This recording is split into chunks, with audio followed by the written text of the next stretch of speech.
Hey, salut à toutes et à tous, on se retrouve pour l'OM au café à 2 jours du choc contre Rennes.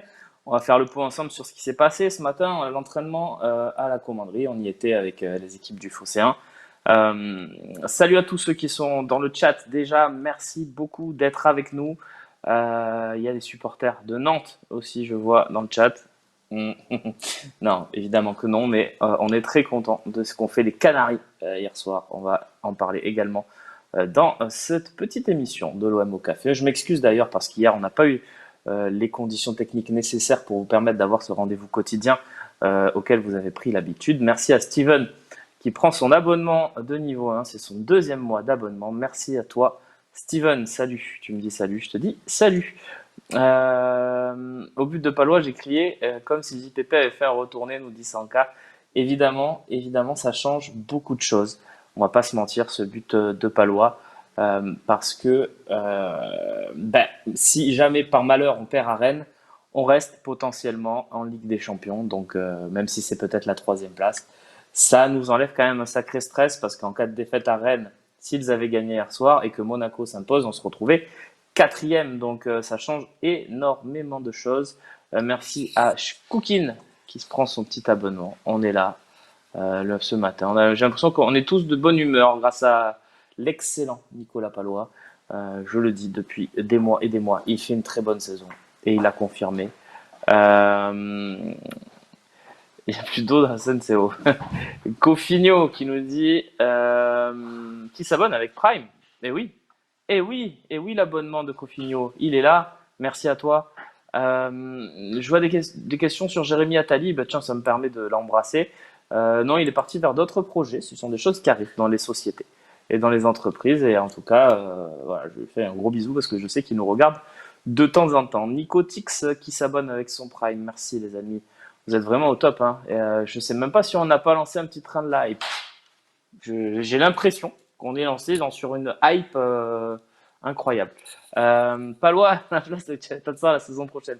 Après, je trouve que Palois, c'est un bon défenseur hein, quand même. Même si là, on est là pour le chambrer un peu, parce que c'est vrai qu'il nous a donné un péno et au match retour et un carton rouge à la 30e au match aller. Mais malgré tout, je trouve qu'il fait une bonne saison et que c'est un bon joueur, un bon défenseur de Ligue 1. De là à en faire un joueur de l'OM, non, mais je trouve qu'il fait partie des joueurs sous-cotés de notre championnat. Voilà. On est combien au Phocéen? Bah, on est une dizaine si tu comptes les équipes informatiques et les équipes journalistiques. Voilà.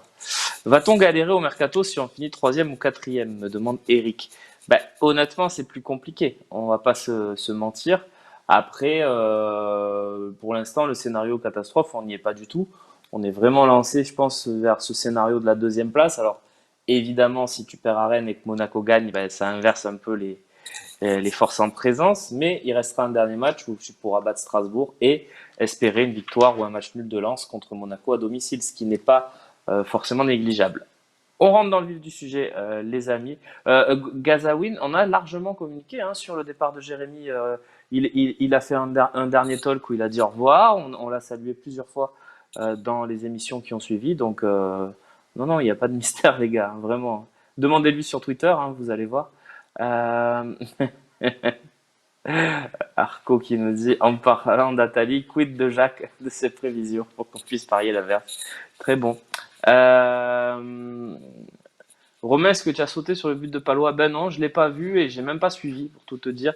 J'ai profité de ma soirée avec mon fils que j'essaie d'endormir depuis plusieurs heures. Alors, la piste à Lichot, ce n'est pas pour le départ de Dieng. Ben, l'un n'empêche pas l'autre, c'est-à-dire que peut-être que tu peux voir partir Dieng ou pas. Ça sera un joueur de plus dans ton effectif s'il vient. Voilà. Des infos sur le retour des Yankees en bas du virage nord, nous dit Dichou. Alors, ben oui, j'ai eu des infos hier soir. Alors, elles ne vont pas dans ce sens-là. Euh, je réfléchis parce qu'il y a des choses que je peux dire et des choses que je peux pas dire. Enfin, il n'y a rien à cacher, mais je veux pas mettre la personne, ma source en difficulté. En gros, il n'y a rien de nouveau depuis des mois. Voilà.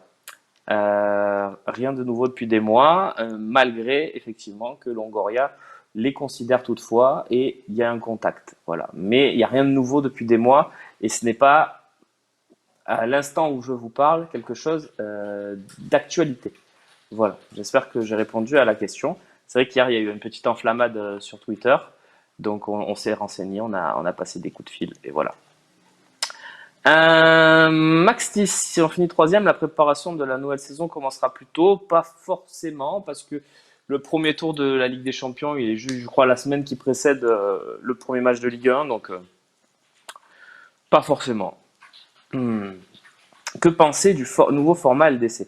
Je vais répondre à vos questions, les amis, mais juste je vais vous donner les infos fraîches de l'entraînement parce que c'est des excellentes nouvelles. Vous savez, ces fameux joueurs qui sont tous sortis blessés, eh ben, ils étaient tous à l'entraînement, tous sauf Cédric Bakambu.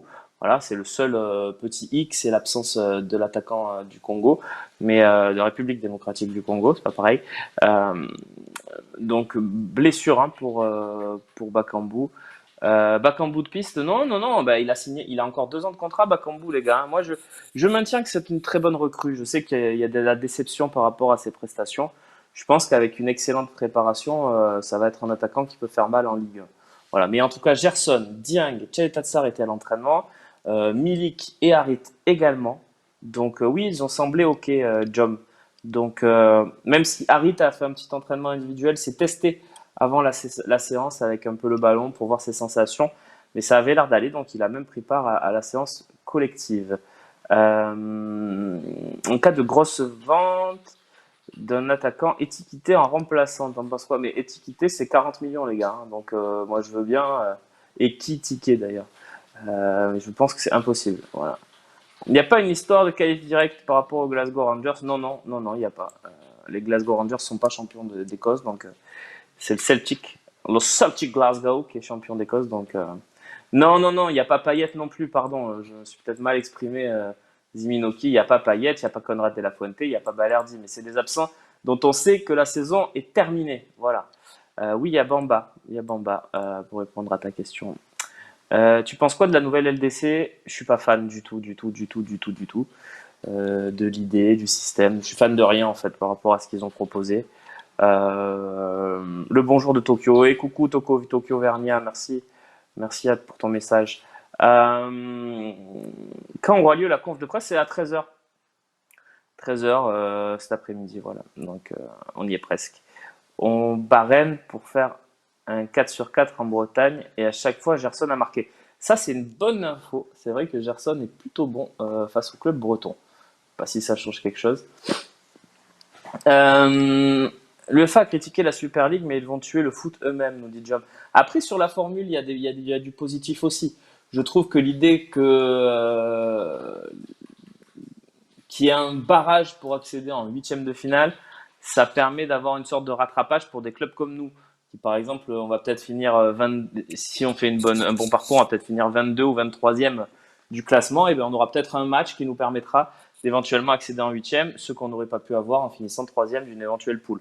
Je sais que c'est compliqué ce que j'explique, mais je pense que ça c'est plutôt positif pour un club comme l'OM.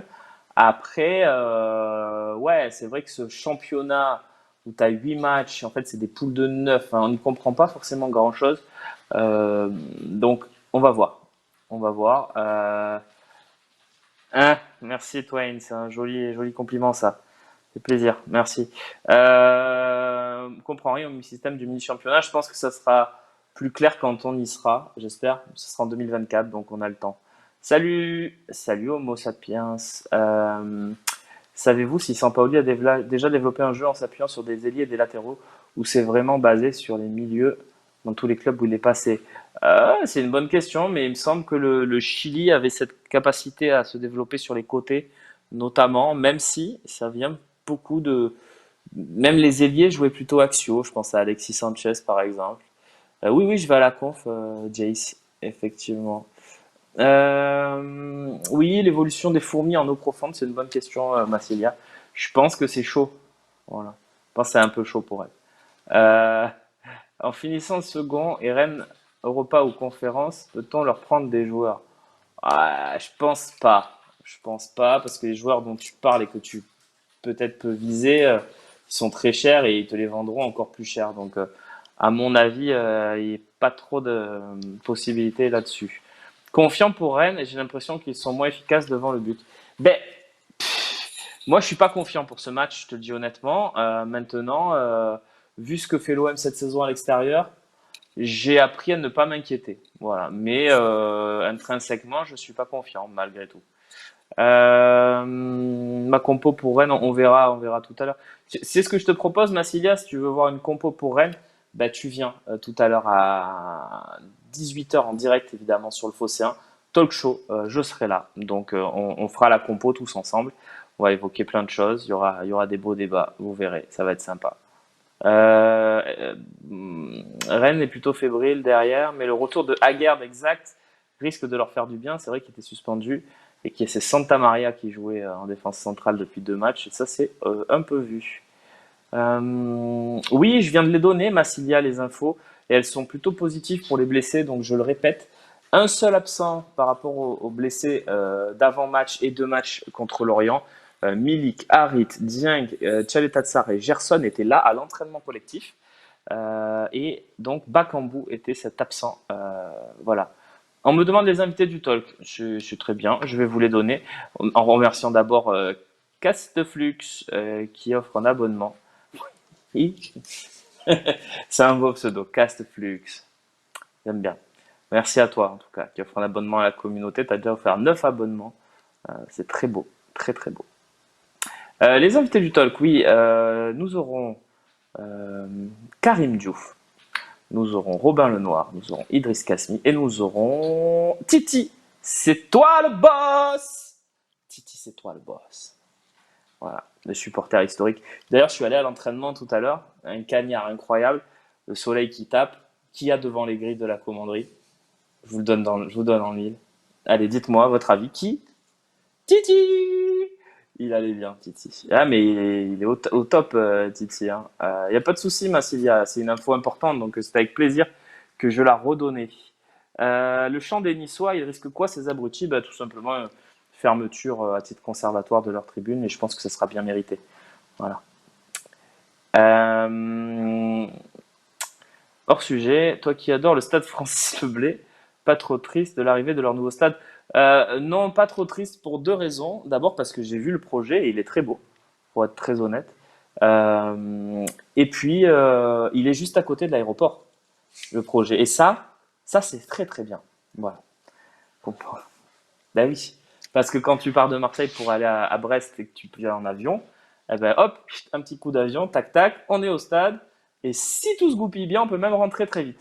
Donc, non, c'est bien. Jordi, qui s'abonne avec Prime, merci, merci beaucoup de lâcher ton Prime. 5e mois d'abonnement et je vais lire ta question.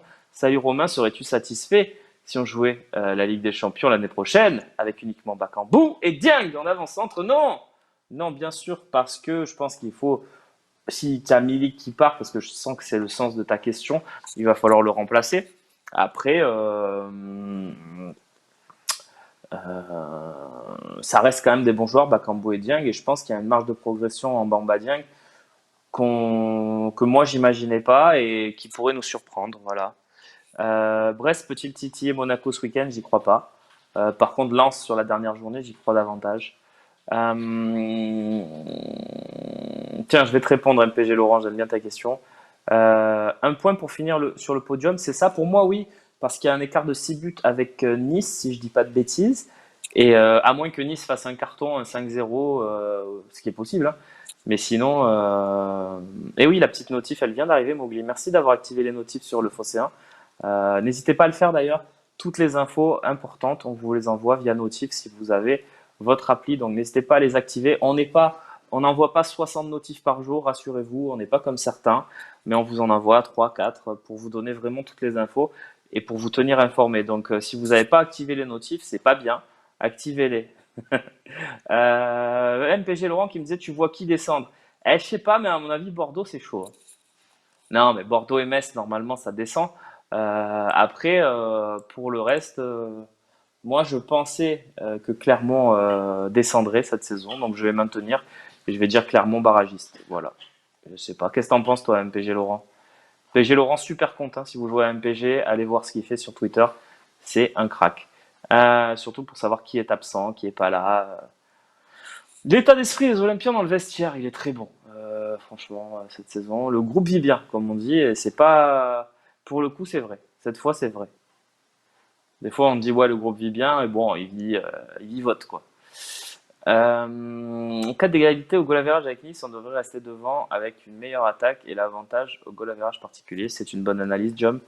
Euh, Matt66 qui nous dit c'est pour ça que McCourt avait acheté l'OM avec cette perspective de nouvelle C1. C'est vrai, il y avait eu cette discussion-là. Après, je pense déjà que la perspective d'aller en C1, vu ce qui se passe à l'OM depuis plusieurs saisons, McCourt sera content. As-tu vu les prochains maillots? Ah! Et ton avis sans spoiler? Bah écoute, non, voilà. Et je m'en fous. J'ai même pas cherché à les voir en fait. C'est vrai on pourrait les voir si on voulait parce que voilà, on a du réseau. Mais moi, les nouveaux maillots, ça ne m'intéresse pas. Voilà, je sais que vous, ça vous intéresse. Moi, personnellement, je m'en fiche. Après, je vais, du coup, vu que ça vous intéresse, je vais me renseigner. Je vais essayer de voir si j'arrive à avoir une info là-dessus. Je sais que Romain en a, lui, de son côté. Moi, j'en ai pas. Et franchement, bah, il va être blanc, quoi. Voilà. L'OM va jouer en blanc. Le reste, hein. Je sais pas, vous, ça vous intéresse vraiment? Pourquoi tiens, ça m'intéresse vraiment d'avoir votre avis. Pourquoi ça vous intéresse à ce point de savoir à quoi il ressemble le futur maillot alors qu'on est dans un sprint final et qu'on a 2 matchs de folie à faire? Vraiment, c'est une curiosité. Expliquez-moi l'intérêt de savoir pourquoi, quel nouveau maillot, est-ce qu'il est joli? Même, bon, on en parlera avec Titi, mais même faire dessiner vos maillots sur Twitter, bon, ma foi. Mais pourquoi pas, hein? Pourquoi pas? Parce que c'est le visuel du club. Non, non, mais je comprends. Mais c'est le visuel du club la saison prochaine, donc on s'en fout en fait pour l'instant. Ouais, oui, ça, Max, tu as raison. Quand la saison elle est pas bonne, je peux très bien comprendre que vous avez envie de vous divertir, de voir à quoi ressemblera le maillot de l'OM la saison prochaine, etc., etc. Mais bon, parce qu'on aime la sape, me dit Yup, et il a raison, et qu'on veut que nos joueurs soient beaux sur le terrain. Wow, j'adore ton message. Question d'image.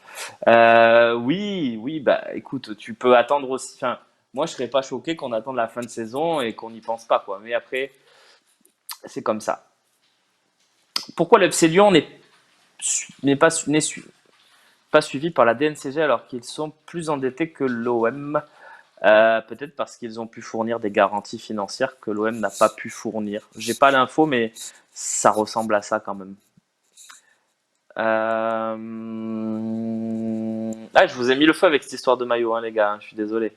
Voilà. Si je vous ai heurté en disant que je comprenais pas, ben, désolé. Mais j'ai pas l'impression que vous soyez heurté pour autant. On joue avec le nouveau maillot sur la dernière journée, ben je m'en fous. Enfin, pardon, sans cas, mais on s'en fout. Enfin, je veux dire, moi j'espère que non. Voilà, j'espère que non, qu'on va jouer avec notre maillot habituel et qu'on va y aller, quoi. Pour Nico qui me dit pour toi la seconde place c'est toujours du 50-50. Franchement les gars là, si on fait pas deuxième, alors je comprendrai plus. Voilà, avec la saison qu'on fait, avec le dernier match très difficile pour Monaco, si jamais tu as un accro à Rennes. Alors oui, c'est sûr que si tu bats ni Rennes ni Strasbourg au Vélodrome, eh ben tu feras troisième et tu t'en contenteras. Mais bon, j'y crois, j'y crois pas trop à cette perspective-là. Je pense qu'on battra Strasbourg sur le dernier match et on verra. Cornup qui nous dit les maillots ils font même pas des grandes tailles, ça fait chier. Bah ouais ouais, je peux comprendre. D'ailleurs je comprends un peu, même si j'achète plus de maillots de l'OM. Euh, un prono pour samedi tout simplement. Bah, un petit match nul un partout, ça sera très bien. Euh, avec le short bleu comme contre Strasbourg c'est top. Ouais non mais ça par contre je suis d'accord sur la fashion du maillot de cette année. C'est vrai que le maillot blanc avec le short bleu, alors je trouve ça ultra stylé. J'aime beaucoup. Quel est le potentiel de Elmaz? Il joue plus vraiment à Galatasaray. Elmaz, c'est le petit jeune turc qui a signé, qu'on allait piquer du côté de Galatasaray. J'en ai aucune idée de son potentiel. On m'en a dit du bien, mais après, certainement pas pour être titulaire et même pour apporter beaucoup la saison prochaine. C'est une recrue à la Ben Seguir, on va dire. Voilà. Ben Seguir, Taragalin, c'est des joueurs qui seront en bout de banc et qui auront peut-être un tout petit peu de temps de jeu, mais ça sera pas plus. Les postes prioritaires à renforcer pour la saison prochaine. Ben, je sais pas, on va voir, ça dépendra aussi de combien on finit. Si on finit deuxième, il y aura peut-être plus de priorité que si on finit trois ou quatrième, parce qu'il y aura plus d'argent. Maintenant, c'est Valentin Rongier à la conf pour répondre à ta question, Nico. Maintenant, moi, personnellement, les latéraux, s'il y a moyen d'avoir mieux, faisons-le. On se croirait sur M6, l'émission Fashion, nous dit OM Fada. Ma chérie, t'as mis la fashion, t'as mis les maillots. Voilà, cadeau, imitation du matin. Ouais, c'était pas terrible. Les latéraux, c'est la priorité, nous dit Mathis. Pour moi, oui, parce que on, on voit, il y a des matchs des fois qu'on a bien maîtrisé et on se dit, mais qu'est-ce qui manque à cette équipe pour passer un cap? Et honnêtement, c'est pas les joueurs axiaux, c'est pas Gerson, c'est pas Payet, c'est pas l'avancante sur les matchs où ça marchait bien, c'est pas la défense centrale, c'est pas Camara. Donc il va falloir remplacer Camara aussi, c'est vrai. Mais c'est vrai que sur les côtés, je trouve qu'on n'avait vraiment pas l'apport nécessaire. Voilà. Euh, que penses-tu de Lucas Gournadoit pour remplacer Camara? Je vois très bien qui c'est le milieu de terrain de Saint-Étienne, je le trouve intéressant, mais pas assez, pas assez intéressant. Il est bon, mais il est pas mal, quoi. Mais bon, voilà, c'est pas suffisant pour moi. Euh, voilà. Je viens voir le match contre Strasbourg. Y aura-t-il les South Winners? Oui, ils y seront. C'est une bonne question. Ils ont été suspendus 2 matchs avec sursis. Voilà, il y a du sursis aussi pour les tribunes. Donc, par contre, s'ils refont les couillons contre Strasbourg, les premiers matchs de la saison prochaine, il n'y aura pas de supporters dans le haut du virage sud. Voilà, les amis. Je regarde s'il me reste de la batterie. Pour être totalement honnête avec vous, on dirait Christophe Champy, c'est terrible. 5%. Donc, je vais rester jusqu'au bout. Euh, Crois-tu en un sursaut de Lirola? Pas cette saison, malheureusement. Quel est ton joueur préféré de la saison? Ah, j'aime beaucoup Cyril. Merci. Merci parce que tu me mets dans une difficulté. Moi, j'ai eu un coup de cœur, vraiment, c'est Amin Harit. Voilà, je le dis. C'est pas objectif parce que c'est pas le meilleur joueur de la saison, loin de là.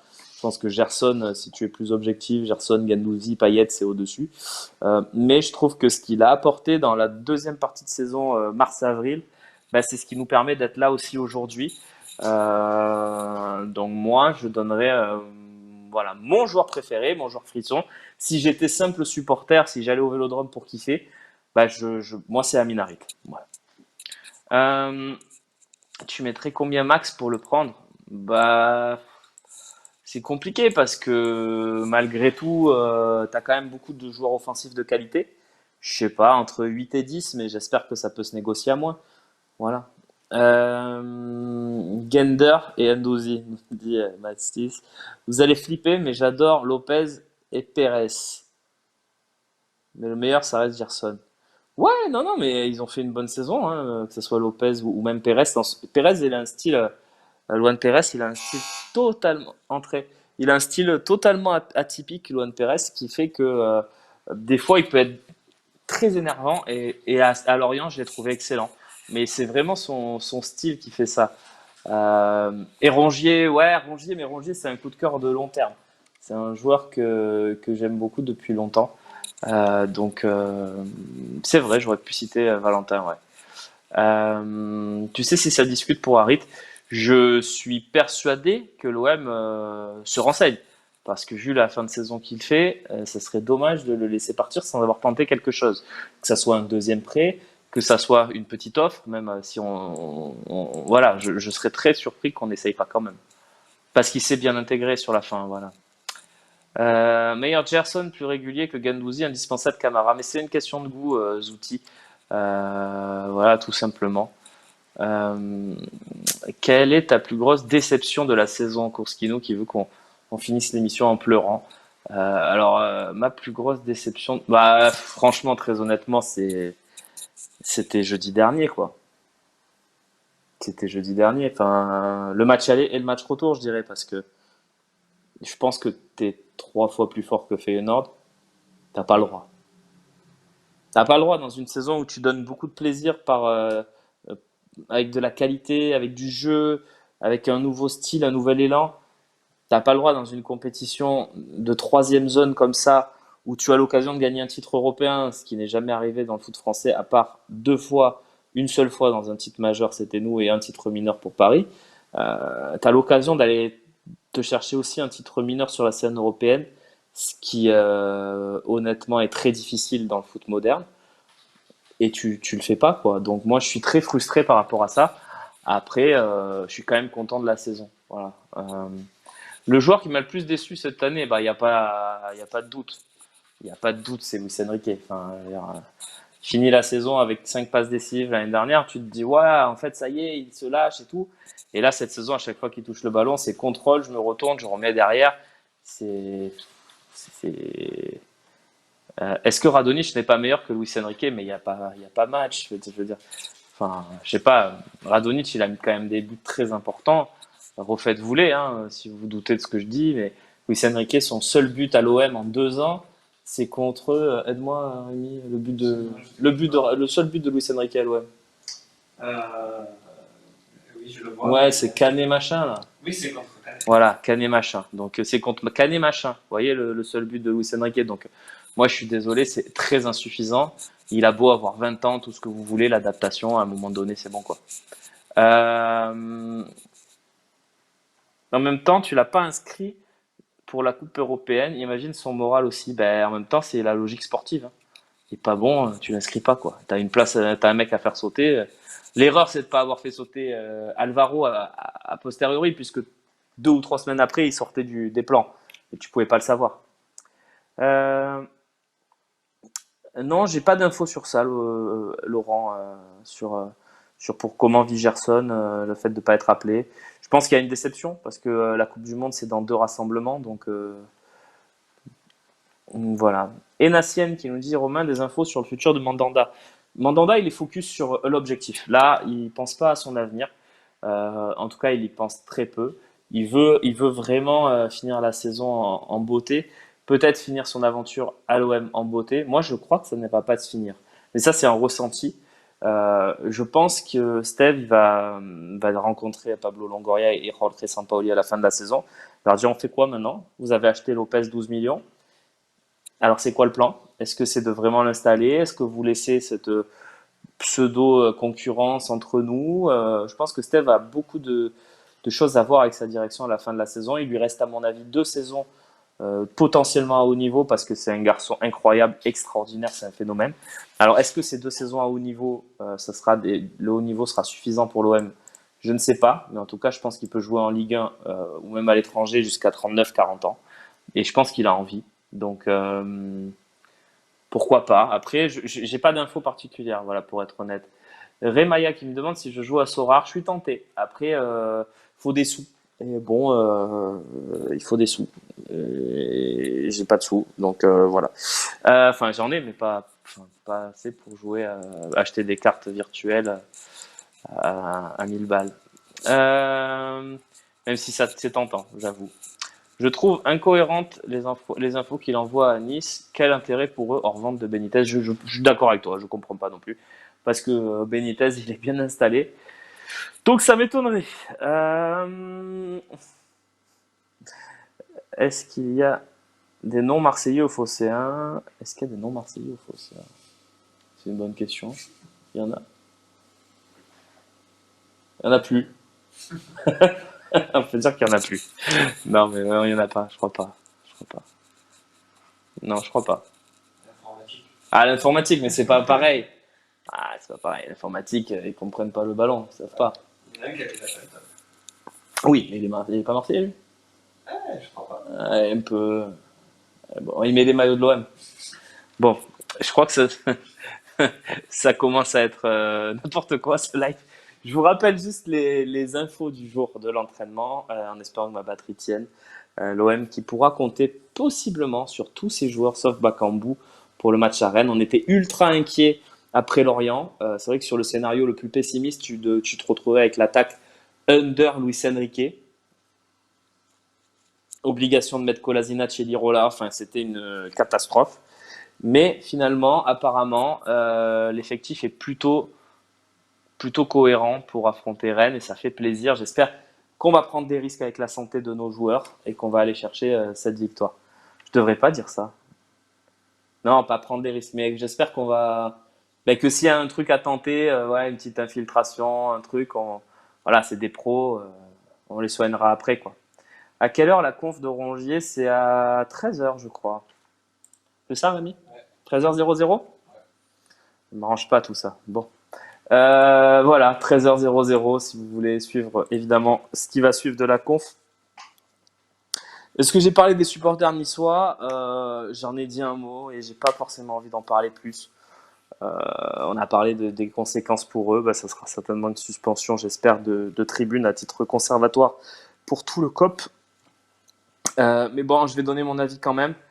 Pour moi, ce qui me choque le plus, c'est pas les supporters en eux-mêmes. Je vais essayer de peser mes mots quand même. J'espère que ça va pas couper tout de suite. C'est plus le fait que le capot lance ce chant, en fait. Je veux dire, le mec est un employé de son association, je sais pas comment ils sont payés les capots d'ailleurs. Bon bref, et le mec se permet de lancer un chant pareil. Je veux dire, quand t'es capot, t'es responsable. T'es responsable des gens qui sont derrière toi. T'es responsable des gens qui vont peut-être lancer des bouteilles parce que c'est arrivé contre nous, hein. Rappelez-vous, il n'y a pas eu que la bouteille sur Payet, il y en a eu 60 hein, pendant le match. Je crois que ça allait même jusqu'à 72 ou un truc comme ça, le décompte. Donc quand tu es capot, tu es responsable de ça. Et quand tu as fait ce que tu as fait cette saison sur OM Nice, faire ça, on rappelle hein, les chants incroyables contre Emiliano Sala, même Galtier, le coach de Nice, les a défoncés en conférence de presse, et bravo à lui. C'est hallucinant. C'est hallucinant parce que ça n'a pas de sens. Ça n'a pas de sens. Insulter un joueur adverse, ça fait partie du folklore. Un mec qui te met un but, tu le traites de tout, c'est des tribunes, c'est du folklore, tout le monde peut le comprendre. Insulter un mec qui est mort dans un accident d'avion parce que tu as été ridicule en finale de Coupe de France contre son ancien club, je peux pas le comprendre. Et je pense vraiment, j'espère que je me trompe pas quand je dis ça, mais je pense vraiment qu'au Vélodrome, on est incapable de faire ça, même sur un mec qui serait mort du PSG 2 ans avant. Je pense que c'est quelque chose qu'on respecte, quoi. Et à un moment donné, il y a des choses beaucoup plus importantes que le football. Voilà. Sur ce, bon appétit, comme nous le disent tout le monde dans le chat. Voilà, je voulais en parler, mais pas trop, mais du coup, j'en ai parlé. Ah, tu veux que j'explique l'accord CVC? Ah, c'est chaud, hein, frère, à la fin de l'émission, comme ça. La LFP a une société commerciale, c'est-à-dire des parts, c'est comme une société. Elle a vendu 13% de ses parts à un groupe qui s'appelle CVC. Ce groupe-là l'a acheté 1,5 milliard, donc forcément, il y a une redistribution sur les clubs, voilà, tout simplement. Et la LFP n'est plus souveraine à 100% sur ses décisions, sur son avenir. Elle a cédé 13% du championnat français et de tous les championnats professionnels français. Voilà. J'ai essayé d'être. Pense à mettre la chemise Romain. La dernière fois, tu ne l'as pas mis. Ça fait 10 ans que j'en mets pas. Je fais des talks t-shirt costard. Je trouve ça ultra classe. Alors peut-être ça l'est pas, mais moi j'aime bien. Je vous souhaite une belle journée. J'ai pris beaucoup de plaisir avec vous, à être avec vous ce matin. Voilà. Voilà, je vous ai apporté des bonnes nouvelles. J'espère que ça vous a plu. On se retrouve à 18h pour un talk show en direct où il sera évoqué évidemment le match de Rennes. Et surtout, on se retrouve aussi demain pour les habitués du café à 11h. Allez, à demain. Ciao, ciao.